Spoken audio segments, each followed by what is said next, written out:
Have you not listened to your elders, my friend? I've listened to the elder, but I don't listen to. Okay, you have. Welcome to Right Between the Eyes podcast, a KISS podcast with 3 generations of KISS fans telling you why we love it loud. Hello, everyone. Welcome to Right Between the Eyes podcast, a KISS podcast with 3 generations of KISS fans telling you why we love it loud. Hey, you can find us on all our social media outlets at Twitter at RBTE podcast. We're on Facebook at facebook.com/Right Between the Eyes podcast. We are on Instagram. You can email into the show at rightbetweentheeyespodcast@gmail.com. And you can listen and watch us on YouTube. We're doing more on that. And I may start actually porting the audio of the podcast to YouTube with just a static image and then save the video content for special episodes.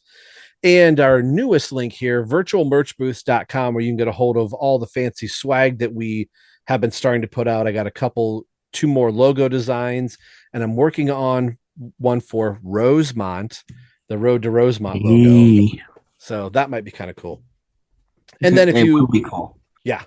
And if you listen on iTunes, Apple Podcast, or any of your podcatchers, rate and leave a review like this one right here. I wasn't doing a good job checking for a little bit, and we had one going clear back to March 7th. So Bad Podcaster Rob from, let me get this correct here, Malachite, if I'm saying that right, please correct me if I'm wrong. I think that's right. 04. It says, great show, Rob and the Carusos. Have some great subjects and are very entertaining. KISS fans and fans of the 80s rock music will love this podcast. Keep on with the great work. So thank you for the great review. If you'd like to hear your review, leave a review and we will read that on the show. I'm one of your hosts, Rob Myers, and it's been a minute since we did a proper show. So this could be just like a soundboard type of a show with all kinds of mistakes in there. But hey, that's what we're going to do. I'm one of your hosts, Rob Myers. Welcome to episode 44. And this is KISS Off The Soundboard, Poughkeepsie, the Mid-Hudson Civic Arena, November 28th, 1984. That's a long-ass title. That's a long-ass title. And you're hearing his voice. Nikko Caruso is here. So it's only 2 generations tonight. Only 2 generations. Yeah, it's funny. Last show I wasn't able to do, but Xander stepped in like the legend he is. And then, unfortunately, last second, Pops had to be out. So don't worry. Next show, the whole band will be back. But if anything, the last 2 shows are kind of representative of what happened to this band a few times, with members going in and out. Members coming in and out. We're not fighting and we don't hate each other. It's for actual legit fair reasons. So this would be wanted to get this show out. That's right, definitely. This would be like Ace Frehley missing his flight. So as your pop 100% is Ace, he just missed his flight. Like, I forgot my luggage. I missed the flight. They can do it without me. Oh, that's so funny. But it's funny. Every time I read this title, how do you say it? Poughkeepsie. I keep reading it as Portuguese. I don't know why. Like the 3 times I went to say it, I'm like Portuguese. Oh, Poughkeepsie. That's funny you mentioned. I had a coworker when this came out that said, "Hey, did you see that new Portuguese KISS album?" I'm like, "Oh gosh, Portuguese KISS album, hysterical." He's like, "Yeah, the new live thing." I'm like, "Poughkeepsie." He's like, "No, I think it's pronounced Portuguese." So I let him have it. That's hysterical. Well, that's gonna be a fun one to talk about, and then not to bury the lead, but you are seeing the band. I am. So this is probably a great place to do what the KISS world goes around and round. Yes, let's do it. Sonic Temple Festival 2023, which used to be called Rock on the Range, was a big concert venue. It's at the Columbus Crew Soccer Stadium, if anybody's familiar with that. Great soccer team, by the way. And so they have, it's a typical rock festival. So I don't know who was the partnering company that owned it or whatever, but Sonic Temple is what it's called now. So it's like an arts festival with, rock and all this other stuff. So long story short, mentioning Xander, he messaged me probably about a week ago and said, "Hey, are you going to the Columbus show?" And this filters into, if you've been following the podcast, talking about my wife, which if you haven't heard, she is cancer free. So got the clear for all that. So thanks for all the well wishes and everything for that. But so that folds into this. when he asked if I was going to the show, I said, no, with everything, going on, we've got tickets for Chicago that we're going to in late November. And I said, also with what was going on in our house at the time, I said, really couldn't justify going to that show. And it was so quick, from trying to already get through one concert ticket and to try to do another. And he said, oh, okay, well, I have an idea for you. And I was like, all right. So a friend of his that watches Kiss Army Things podcast saw Xander and I on his show talking about Eric Singer's birthday and said, he wants to know if you want to go to the show. His son wasn't able to go to the show, and he was going to ask his wife to go to the show. She can't go. He said, I don't want this ticket to go to waste. And how would you just like to go to the show? So out of the kindness of another Kiss fan, I'm going to go to the Sonic Festival show. I just activated my wristband because everything's going to be paid, digital. It's on the wristband now. Yeah, it's all about the wristband. So that's going to be cool. This is actually my first festival show ever. Oh, really? So might as well be Kiss, right? That's right. So he's only really wanting to see Kiss, and he thought, well, maybe we should see Rob Zombie. So we're actually going to go midday. And that's awesome. Catch the last 3 or 4 bands. So there'll be more on that on a future episode where we'll talk about that, and I'll be trying to tweet and put up, Instagram pics and whatever of the actual event. And it will be kind of cool. Will I hear the same set list that they have been doing? Mm-hmm. Is this going to be the change? The change is the new instruments. Eric Singer's debut of his 50th anniversary kit could be at this show. We'll see. So that's a big thing, like a show I wasn't even remotely thinking I would be going to, knowing it's the only show in Ohio this year, and I dumb lucked myself into the show. Dude, I gotta tell you, I'm looking at the lineup. Mm-hmm. This is a good lineup. Yeah. The 4 days, there's even people like Sleeping with Sirens, Grandson, Poor Stacy, people I like, and then you got the Foods, you got Kiss. You got, is it Avenged Sevenfold, Queens of the Stone Age? I mean, Blackstone Cherry, I think. Blackstone Cherry. Man, you got the Fame on Fire. There's bands. Whoa. Yeah. Damn. I would have had Paul at this thing. Man, I may be on the lookout for Nikko. Right. You might see me fly up that one day, because Saturday and Sunday are pretty loaded. Also, just real quick, speaking of the Foos, shout out to Josh Freese taking over as drummer. I wanted to ask you about that. I know we're a year past since Taylor's passing, and it's good to know that the band wants to continue. They know that Taylor would have wanted them to do so. Of course. How do you feel about Josh being in the band? So what's funny is, full transparency, I didn't know a lot about him. I learned really about him when they did the tribute to Taylor, and I'm was very curious to see when they were funneling through the drummers, and some I knew, a lot of them I knew. Yeah. But this one, I know he's been a touring studio drummer, and he's played with a lot of the big people, but I think it's really cool that he gets a shot. I know he played a lot of songs with them on each night of the tribute. Mm-hmm. I know he was a thought for a while. I saw a lot of people say he was their number one pick. I would have bet money it would have been Rufus Taylor. So did I. Was I think both of our guests, but I respect he's going to stay with the Darkness, and I respect that. And right. I also thought they might have done kind of like they did. This would have been hard, but part of me thought they might do a rotating drummer thing.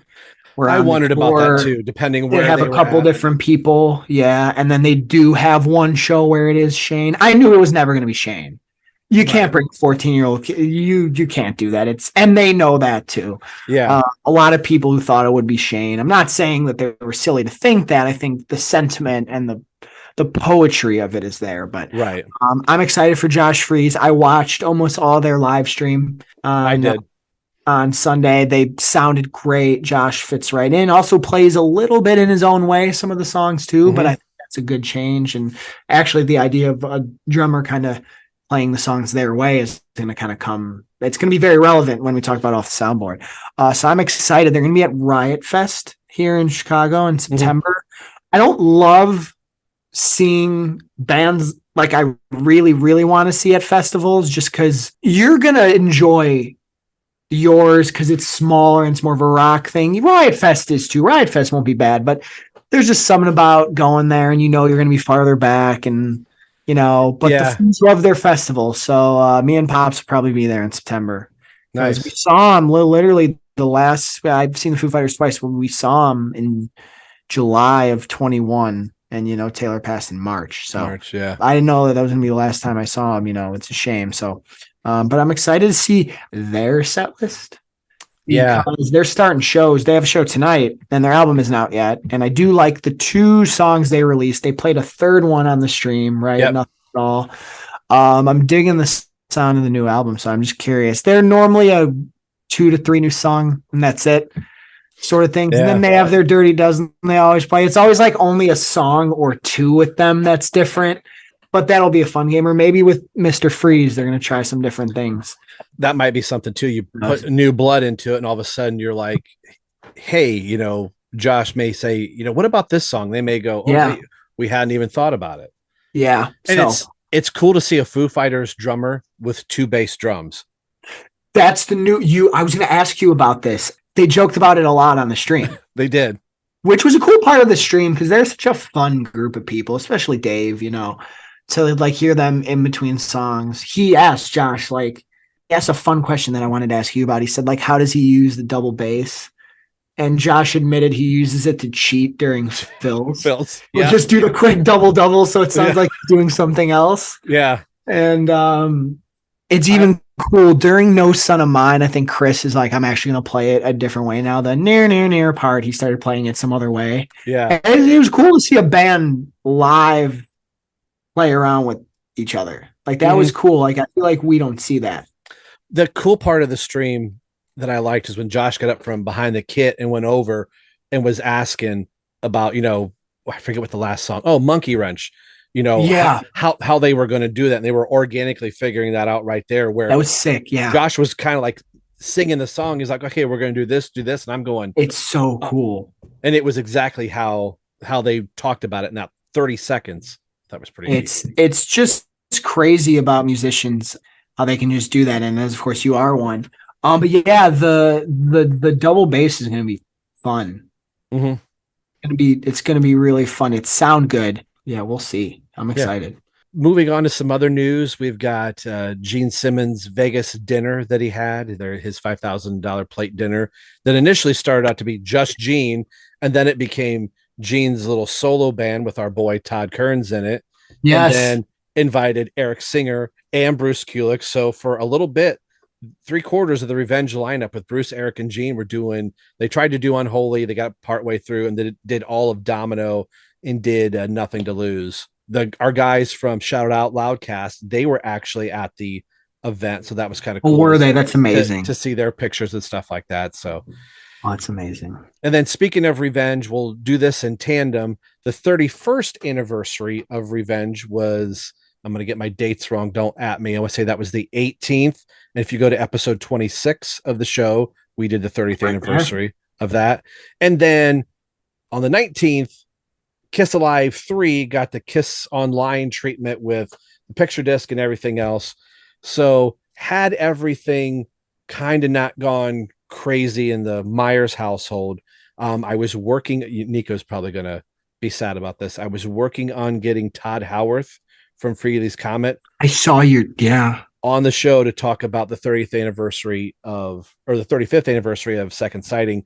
I didn't get very far in the process. We exchanged just a little talk back and forth. It was like, oh, we'll see. Cause I was working on that early in the year thinking I'll try and set it up so we could record at some point, and then it just didn't happen, but we'll come back to that. But Kiss Alive 3, I know we haven't reviewed the album yet. Did Pops order? Yeah, of course. Yeah. Okay. I know I had to ask a dumb question. It's funny because he didn't tell me he was. He's like, oh yeah, I got Alive 3. I'm like, usually we talk about it, but hey, I'm fine with it. Hey, his money, not mine. That's right. Kidding, but I'm down for it. I'm excited for it too, because actually I'm not sure if this is a hot take in the Kiss community. And like I said, we'll review it one day, so we'll save any specifics for a future show. But to me, it's always been, of the 4, it's the best sounding one, in my opinion. I'm going to say the same thing. I know it'd be interesting to hear your dad's take on it, knowing from, where he grew up with the band, but you and I being latter day Kiss fans, I mean, I love the heck out of Alive and Alive 2. And Yeah, of course. Legendary. But there's just something sonically about Alive 3 that I really like, that seems to be the one I go back to the most. If I want to hear Watching You, I'll listen on Alive 3. I was just going to say Watching You, I Was Made for Loving You, those two versions. I like how Creatures Open. It's a very powerful one. It's great guitar stuff. Yeah, that's, to me, it's the best sounding Alive. That's why I'm glad I got the vinyl, because I'm like, that thing's gonna really pop when we put it on the table. Yeah, and you guys got Alive 2 from last year's anniversary set. Is that right? We did. Yes, yes, we did. So that's going to wrap it up for our little news segment. We're going to pause really quick, and when we come back, it is Kiss Poughkeepsie 1984. We'll be back in just a moment. Don't go anywhere. Ladies and gentlemen, girls and guys, especially girls, Mark St. John, our lead guitar player. Hey, there he is. Hi, Australia. So, Mark, when you were asked to join the group, I mean, what were your first thoughts? I asked this to Eric about 3 years ago? 4 years ago. I was very flattered. I was really more than happy to come to New York and settle in here with the guys and start a new career. Right. Dishwashing. There was an initiation. I hate to think what it was. He didn't tell you about. That's why he's laughing. Right. That's why he's smiling like this. Look at that big smile. With this album and joining Kiss, I mean, do you come up with your own ideas that... Yeah, most of the time. Yeah? The group contribution to most of it. Because going back to sort of like when a group becomes so established, they have their own set ideas and production, Paul. Yeah. Mark is real humble. He's just going to sit here and tell you that he's a nice guy, and it just happens naturally. The great thing about Mark is he usually puts his fingers on the guitar, and that does the talking for him. Right. And thanks, Gene. Poughkeepsie 1984. We talked about this on some previous podcasts, and it's been a little bit since we have talked about it. November 28th, from Julian Gill's book, says Mark St. John's first full performance with Kiss. The show is only one of Mark's 3 Kiss shows and is not currently circulated. So that's funny. At the time that he put this out in 2020, he had no idea that this even existed. I'm going to pull the Kiss Alive Forever book. Yeah, all it says is Mark St. John played the entire show. Attendance 3,020. Opening act is Queensryche at the Mid-Hudson Civic Center. So not much information on this show, which I kind of wanted to throw that out there, that this is really a small, I shouldn't say small, just a minute anomaly. I don't even know if that sentence makes sense, but it was on anybody's radar is what Rob is trying to say. Yeah, no, it was, I don't know who would have guessed this. Yeah. I don't know. If they did, play the lottery. That's right. When anybody was thinking of the possible Off the Soundboards that might be released in the series, we said before, no one saw this coming. And if we were going to get an Animalized show, we would have all thought it would have been Kiss Animalized Live and Uncensored or some other show featuring Bruce Kulick on guitar. The fact that this is one of 2 shows that Mark St. John played in full, and then if you count 2 others, I think it's 4 in total that he played. He played one show the first half, another show the second half, and then 2 shows back to back, and then he was done as the Kiss lead guitarist. So before we get into the album specific itself, I do want to look at the album cover and just your thoughts on the cover itself. I mean, there's not much to talk about on the album cover, but they do try and change a little bit here and there. Well, this time, Rob, there is something different on the cover. We have the parental advisory warning. Would I care about this normally? No. But if we're going to go back to a former thing that they released, remember Mr. Stanley talked about a certain part of his anatomy. His artillery rifle? Beautifully said. I'm just find it interesting that they decided to slap the old label on this one. Maybe they heard us. Maybe they really did listen. Yeah, maybe they really do listen and said, you know what? These guys were onto something. Right. That Nikko Caruso just lit up the podcast sphere. And I think it's also kind of funny too. This is 1984, right in the vein of the parental advisory labels starting to become a thing. I don't think they were as prevalent in 84 as they would be in the 90s. but I do think it's kind of funny looking at a Kiss, and especially the whole entire time I've been a Kiss fan, there has never been a parental advisory sticker on anything ever. With all the digital editing I do in the show, sometimes I take out all of our ums and uhs and stuff like that they couldn't have cut some of that stuff out.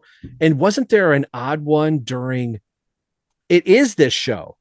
If you go back and listen to Animalized Live and Uncensored, Paul does his stage rap, which we'll get to Love Gun. And right out of the back, this is going to be kind of a free range chicken type of an episode, I like to call it. We're not necessarily going to go track by track. Nikko and I are going to kind of roll with this. And so I'm just going to go right towards Love Gun, where Paul has his stage rap, and it's cut off really weird. Like the story that Paul tells isn't there, but it just all of a sudden he's like, that's my love gun, where it just sounds so foreign. Like there was a buildup you were going to, but you didn't leave it on the recording. So then I really had to start going. So what would you say you do here? I'll be fully honest with you. I really think they saw people talk about the last, his fame, the one that we keep talking about, right? I just don't want to repeat it just because like it's so, we might drop an F for on here, but I don't want to talk about Paul Stanley's, I'm telling you, because like you're right, listening to Love Gun and also other parts of like between the songs, there are some weird, like you can almost tell there was an edit of like they say something and then they go into a song. I noticed that too, and I do wonder, all of a sudden all the songs have the E's by them and they slapped it on the front. I do wonder if they put that thing out and somebody finally listened to it, maybe even like in the Kiss camp, and was like, maybe they did hear it and be like, oh my God, they left this on there. Like, come on, man. It's 2023, even though that it's from the 80s. Like, but you don't want to hear your front man talking like that. It's a digital footprint at this point, So Paul was famous as saying, do you want to release something with all of your mistakes and your worst moments to be captured forever? That's what I'm saying. And then that Creatures box set came out, and we're like, well, you literally just are going to put your foot in your mouth for the rest of our lives as long as we have that recording. As long as we have it. And for two guys, and Paul and Gene, I think it's fair to say this, for two guys who have been pretty good at controlling their own narrative. Yeah. That's an awkward one to let be out there, so I think the fact that this one, because it's so obvious, it's on the front, and then every track that has something in it has that E. It's interesting. I just find it funny, like, because I have we'll never know unless they say something, but it looks like too much of a coincidence, right? Like it looks like somebody heard that last one and said, "Oh, and the next thing you put out, you got to slap the tag on it." Right. I can't believe somebody doesn't work at Universal Records anymore. Someone lost a job. Somebody got fired. Someone lost a job. Well, look, I already told you, I have people skills. I am good at dealing with people. Can't you understand that? What the hell is wrong with you people?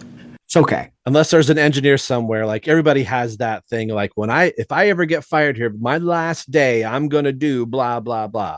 Yep. Unless somebody was like, nope, I'm not editing that. And matter of fact, I'm going to boost the audio. I'm just going to leave it. Yeah. I'm just going to raise it up. I'm going to rise to it. Classic. That's awesome. This one is Paul Stanley, Gene Simmons, Mark St. John, and the late, great Eric Carr. Actually, the late, great Mark St. John, too. So it's kind of cool that we get both Mark St. John and Eric Carr. It's a really unique lineup, on the same album. And again, this kind of feels like the Tokyo show, where we thought the Ace and Eric Singer lineup was really short. This was even shorter. So the only guitarist that hasn't gotten represented on a live recording, you can kind of count Vinny on the Creatures box set, is Bruce Kulick.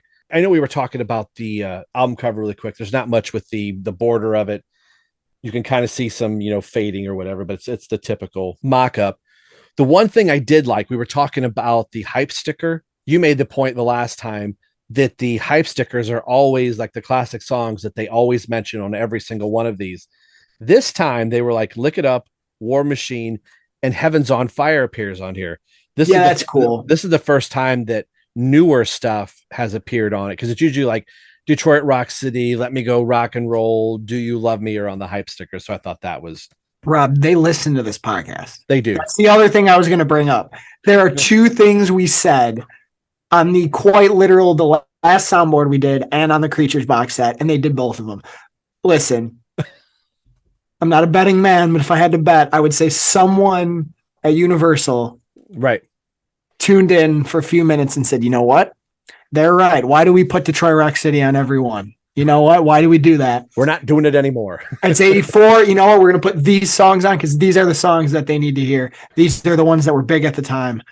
And you know what? We can't be having Paul Stanley talk about his anymore. Let's put the parental tag on it. Let's protect the kids out there. Let's protect the Nikos of the world out there. And they did it. I'm 27 years old. I'm not a child. I should clarify. Something else that I really like about this is the first Off the Soundboard that features, I should say, brand new songs that aren't the Dirty Dozen that we've had on all the previous. Yes. Mm-hmm. So aside from things like Unholy, God Gave Rock and Roll to You, Tears Are Falling, we get things like Fits Like a Glove, I Still Love You, Young and Wasted, Under the Gun, Oh Susanna, which is really, really kind of funny. It was funny. So what jumps out at you off of this as first time? Let's go sonically first.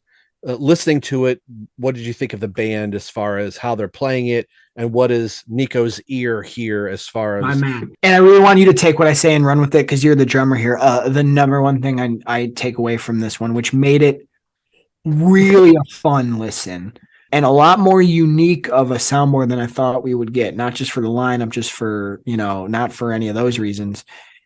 The drums are really unique. Eric Carr is playing out of his mind, first of all, but second of all, the way he's playing some of the songs right away, the couple drum fills in the beginning of Detroit Rock City, the way they play Cold Gin is totally different. The way War Machine starts, it's a lot of the songs sound kind of different.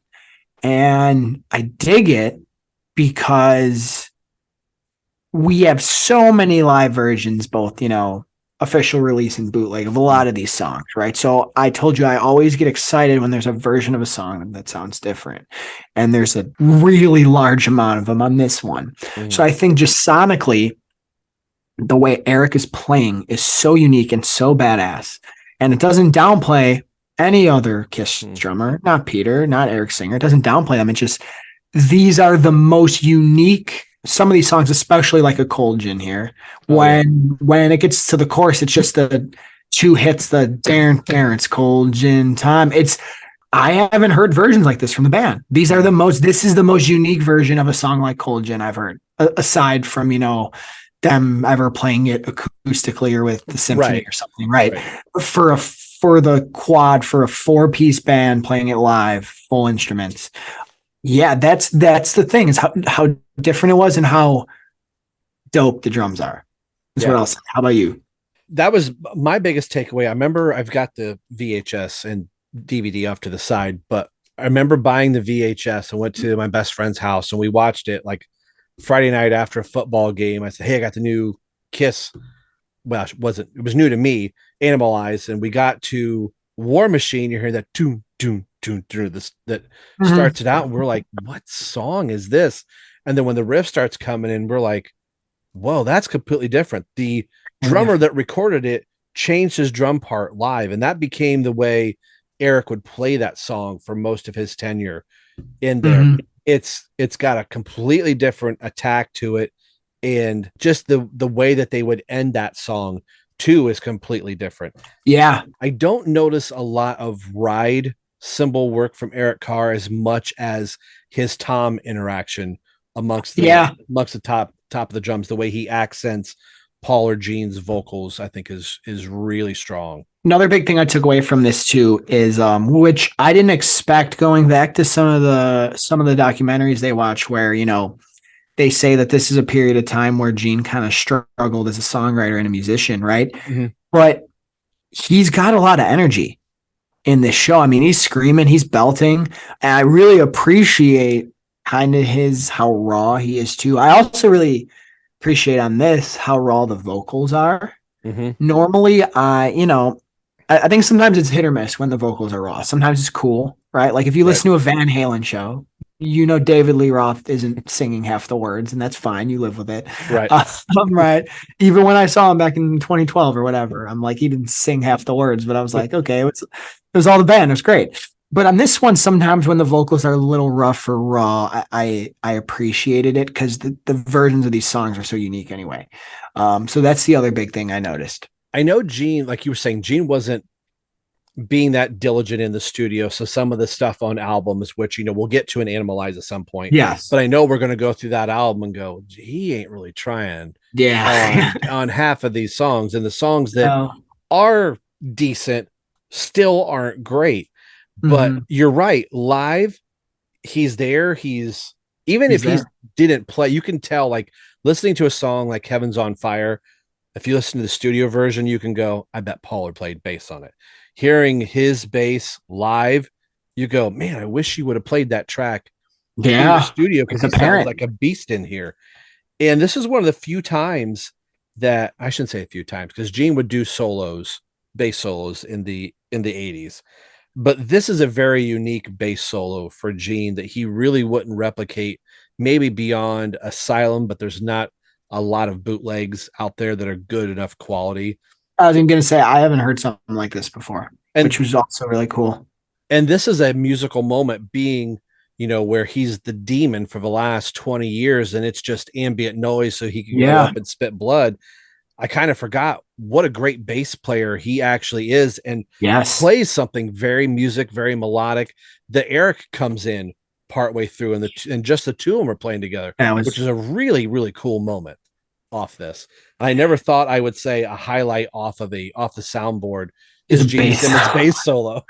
me either. But like you said, it's a highlight. And I think a point we keep reinforcing that you just really made me think about this, and I think you just said it so perfectly, is this is a music moment for the band. Of course, we both weren't, present or at the show in the audience, right? And of course I wasn't live at this time, but listening to Creatures like we just did and coming off all the 70s stuff that we know and love, I give them credit for putting together a live show that was really different. Because it is. If you listen to this front to back, the Kiss songs are, but the way they're playing some of them, like you said, the bass solo, the way Eric's playing, the way they're trying to harmonize on certain songs like Under the Gun, it feels like they really tried. And they always do try. I feel like they've never phoned it in live. I think they've always, at least Paul and Gene, have always pride themselves that they're giving you your price of admission. They're making worth it. And the more we talk about it and the more we start agreeing on these points and bringing things up, it is a pretty creative show. It is a pretty creative live show they put together for where they were at this time, knowing they were going to look different. So they got to give the audience something different. You're right. You can't be going out there spitting blood.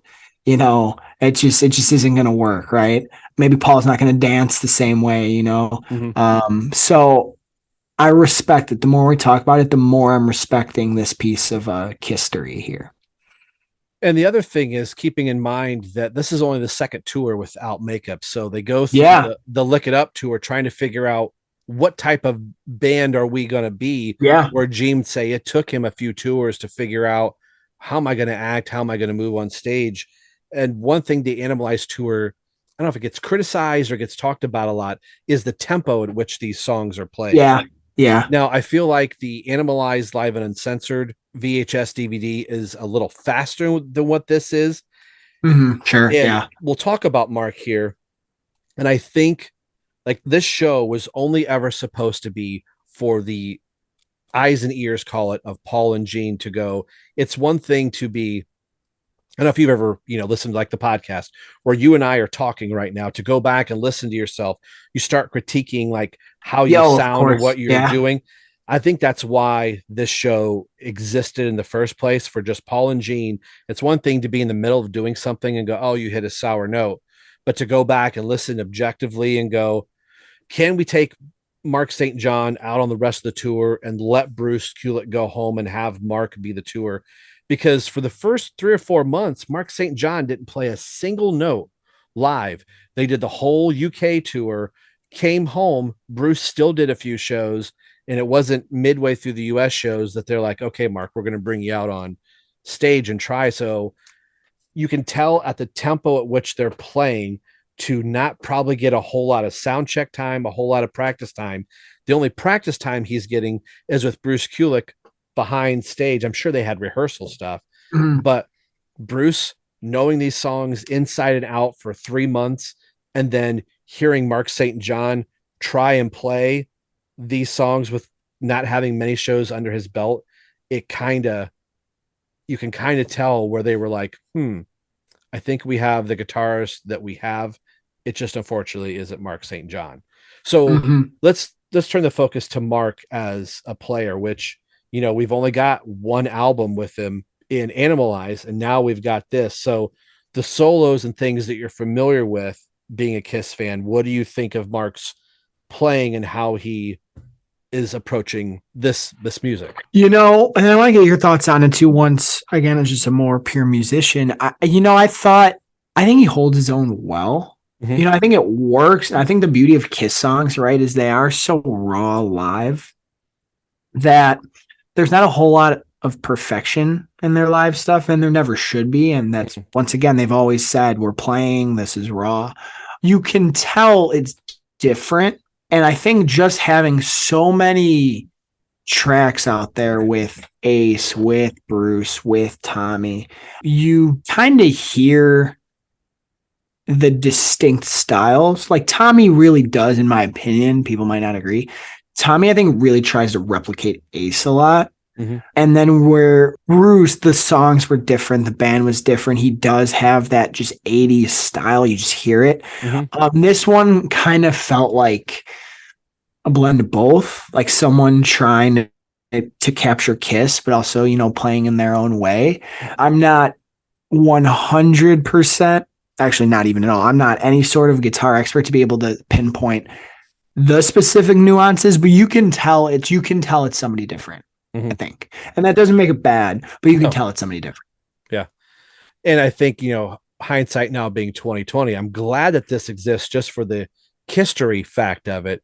But yeah, it's kind of like getting to be behind the scenes after the fact and go, oh, I can understand why you recorded this show and what Paul and Gene must have been listening to, just going, we've got two guys with us. We've got one that's note perfect every night, and Mark, we're gonna have to let you go. But that being said, there's some really cool moments on here. I know we haven't reviewed the album, but I think Under the Gun, where, okay, Mark is playing a solo that he wrote, that he, even though there's some behind the scenes stuff where Gene would say Mark had a hard time replicating the same solo over and over and over again, where I know they kind of hobbled some things together till Mark could learn the solo. But that being said, his stuff that he personally wrote, that was personally part of, you could tell, like, okay, I know this, I've got this song. And Under the Gun really sticks out. I've always liked that song, but I think it works. Fun song. It works really well live here. I kind of wanted to go through some of these with you too, of just some of the, I'm going to pull out some of my highlights. Fits Like a Glove. I've always dug that song. Yeah. Like I said, Under the Gun. War Machine, just for the drums and the way Eric is playing it, is really cool. A song that I was so happy was on here, but we haven't addressed it. This is in the cassette tape days where they're putting the cassette tape into the soundboard and hitting record. And sometimes your tape runs out. So unfortunately, Young and Wasted with Eric Carr on lead vocals is incomplete, and it says it on the packaging, but that was where, the tape ran out, had to flip it over. But talk about editing. I really commend them. They could have easily said, we're just going to cut that song. It's barely 2 minutes. It's barely 2 minutes long, but they blended it really well and gave us that little bit of moment, like, hey, here's a spot for Eric Carr to shine. He's got another song in the set, but when this is typically a Gene Simmons track, and in this tour, Gene was like, oh, go ahead and sing the song. So I thought that was really cool. And then Rock and Roll All Night is the other one that was incomplete, but being that it's the end of the show, they just kind of do that nice little fade out, and we're done. And let's be honest, we don't need it. We don't need it. We don't need it. And I'll be We can honest, save it. I got to rock and roll all night and was like, okay, I I'm have the done. VHS. I've seen it enough times. You get to lick it up and you're like, okay, I'm done. I'm done with the record. I don't have to listen anymore. Great ones. For me, it's Cold Gin, because that's just the top song for me, the way they play it. I agree. War Machine, the drums. I thought Young and Way Too Cool, Eric Carr, even though it's incomplete, that was kind of jarring for me. But then I realized, it's got to be the cassette tape. You and my dad have educated me on that. It was cool. I thought Under the Gun was fun because it had some cojones to it, you know? Yeah. And then it's cool. I'm always sucker for a song like Black Diamond, and just the way Eric's doing it is just man, he is such a talent. Is such a talent. It's still my biggest takeaway. So those are a couple of my really big ones. I do think the version of Creatures is fun. I do. And then you said it earlier. I actually thought the bass solo, I didn't expect it. I was curious. I'm like, when it came up, I'm like, oh, is it just going to be kind of him playing around, or he's not doing the blood thing? Is it just going to be the Oh, is it pretty creative? So there are definitely some highlights on this, and ones I would go back to, and ones I would put on a playlist just to make it sound a little different. Yeah. What is your take? I knew Kiss had done this in the past, and they even had done a little bit of it during the Revenge tour. But is this your first experience hearing Kiss goof around with "Oh Susanna"? Yeah. What is your takeaway from that? Of all the songs they could have played, they're playing "Oh Susanna." It was fun. Because when I was looking through the set list, I'm like, what is this? And then I listened to it, and it was fun. I always like when a band has fun. Mm-hmm. I'm a big proponent for me in life, not to get like sidetracked too much, but my big proponent of anything I do in life is like, it doesn't have to be that serious. Yes, there are things that are serious, right? But like, geez, not everything has to be so serious all the time. We're at a rock and roll show, for crying out loud. Yeah, we're at a rock and roll show. And even now, I feel like the End of the Road show is kind of a little too scripted, I would say. Maybe it's a hot take. Actually, no, I think a lot of the fan base would agree with me. Yeah. I think a lot of the fan base would agree with me. It's very to the T, let's move. Yeah. So even to hear them like do something fun like this on a tour, like I love that. I love that. Will I like go back and listen to this all the time? But no. But to listen to it and get After Black Diamond to be like, oh, what are they doing? Wait, this is kind of fun. I enjoyed it. it. And I think it's kind of cool too, back in this day, what a big hit Lick It Up is. It's next to last. It's next to last on the show, right after Black Diamond, where, of course, traditionally Detroit Rock City is up at the top part and Cold Gin. Yes. But it still makes me go, wow, you're saving your big song for your encore, and it's Lick It Up, where now Lick It Up is mid-show. It's mid. Yeah, it's mid-show. So, yeah, I had a really good time with this album. I'm very happy. I know some people were like, oh, I don't like it, for whatever reason. And I think trying to look past, like we've been saying all the time, I feel like if somebody asks for something and you give them what they want, all of a sudden they go, yeah, it's not what I wanted. You just said you wanted, It's just what happens. No one's ever happy. No one's ever happy. Even us, right? Like right. We were saying, it's so funny. We were saying, I literally just had this conversation with my dad the other day. We were saying how like we were hoping, man, it's literally on a podcast where like just 1 to 2 changes on this tour, and they do Making Love, which is one of our favorite Kiss songs off of my favorite Kiss album, Rock and Roll Over. Right. And the day we were like, but still, like that's all they did. Like it's not good enough. Like it's not good enough. We could probably go back a couple episodes and I could pull a soundbite of you going, if they just change one song. And I think I said like I would live with a song like Making Love. Like I'm pretty sure I said it. Yeah. And like, do I still agree with that? Yes. When I'm at the show, am I going to go nuts and love it? Absolutely. But that's it. That's all you got. Do You Love Me is still there. You dude, come on, man. Rise to it in there somewhere. We can't get off the Do You Love Me second to last. We can't do it. Why? Why? It's the balloons, really? Are the balloons that expensive? Are they already made? You can't do that to another song. Just throw the balloons You out don't there. understand. We bought a truck of balloons. These balloons only work with Do You Love Me? They cost millions of dollars. We will never financially recover if we don't play Do You Love Me. Right. They're going to look so stupid if we throw them out during Hotter Than Hell. You know how Right, they're going to look so dumb, right? Even if we put them out during Rock and Roll All Night. No. I don't want to. This balloon says, "Do you love me?" No, it's Rock and Roll All Night. Get out of here. It would make more sense during Psycho Circus. It's like a circus balloons. It really would. You know, Nikko, I will die laughing if we're in Chicago and the balloons come out during Psycho Circus, because I'm going to go, Doc McGee is now listening. Has this bugged? They have the podcast cracked, bugged. Look it.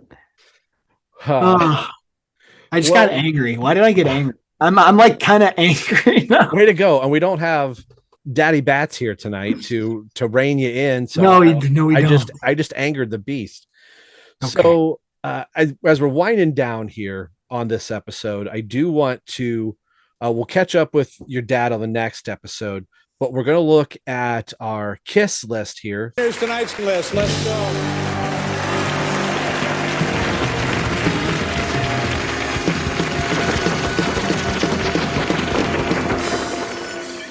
So we're making our list of our favorite albums and we're putting them in order. So we're going to slide the column over to the live albums.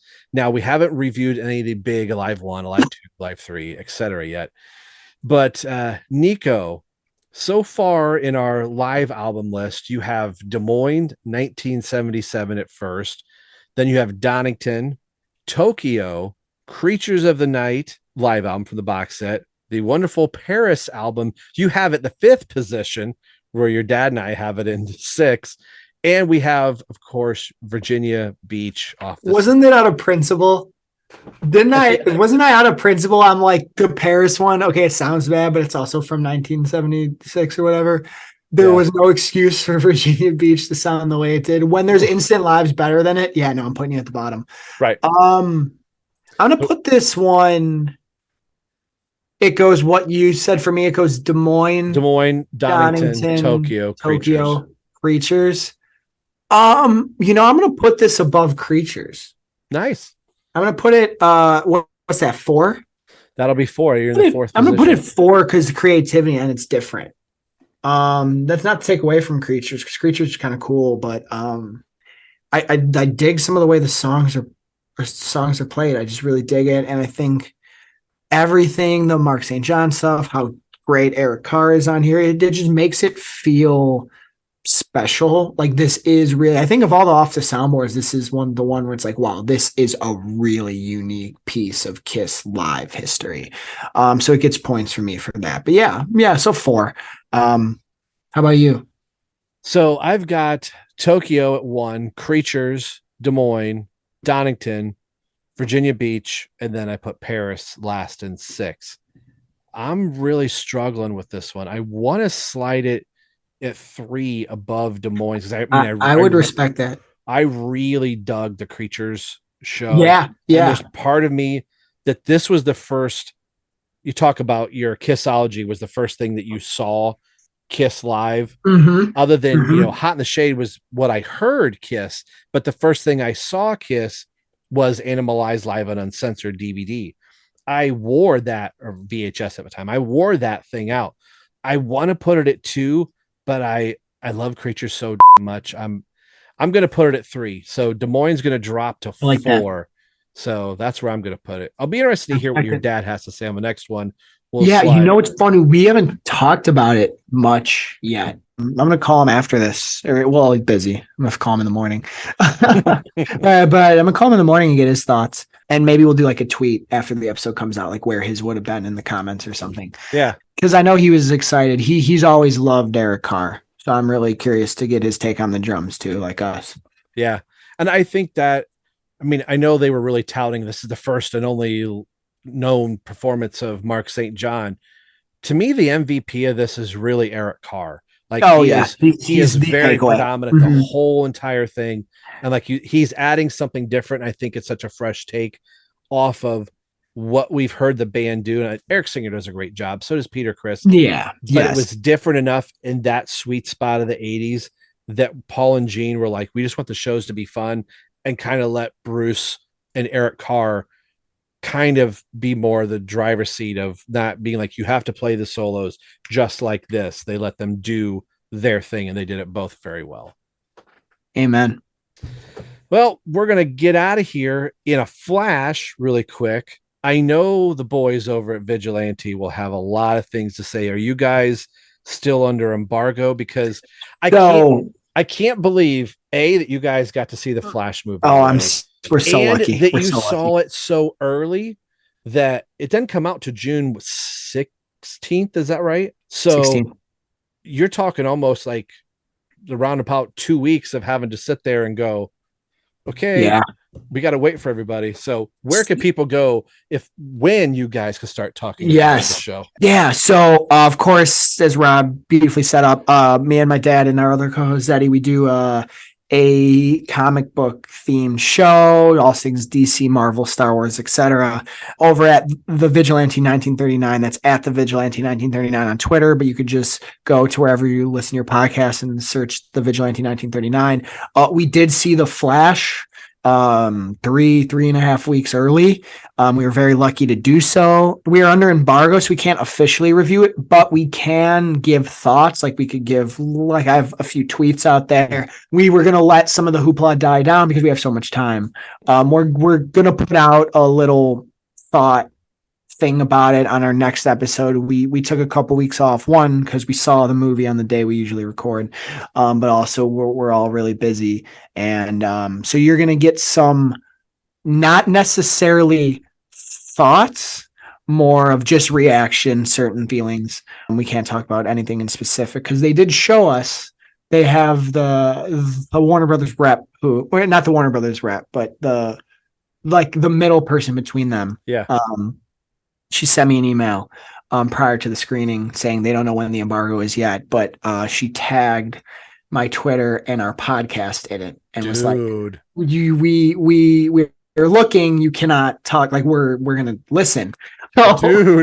So which is cool. It's like it's legit, but you might hear us on the show like 8 times say, this is not a review. This is not a review. I'm just saying, right. Because there's this different thing. Like you can say things in a tweet, but you also can't say those things necessarily on air. It's interesting. So we're going to figure it out. You can't say all of a sudden a draft came out and tackled the Flash. They'll be like, exactly, hey, right. Yeah. Can't do that. We can't say that the Transformers appear in the movie. We're not allowed to say that. So yeah. So just go follow that. You follow me on Twitter at Nikko Caruso. All the other shows I do are there too. I also do some stuff on TikTok at Nikko Knows Film. I do film review and film commentary analysis, especially when it comes to the Oscars. So yeah, just follow me there.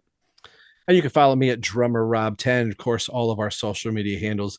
And let's throw your dads out at N Caruso Jr. on Twitter. Oh yeah. And I forgot to give his. I could have given his. That's all right. I'll use AI and make myself sound like you. That's scary because it's true. That's true. Yeah. It can be done. I've got enough audio sound bites of all of us. I don't think we have to podcast anymore. You have everything. You could ruin my father's and I lives if you wanted to. Excellent. I'm going to go to every show on the End of the Road tour from here to eternity. But that's where we're going to end this show. Our look at Off the Soundboard. See, between what you said and what my coworker said, I want to say Portuguese now.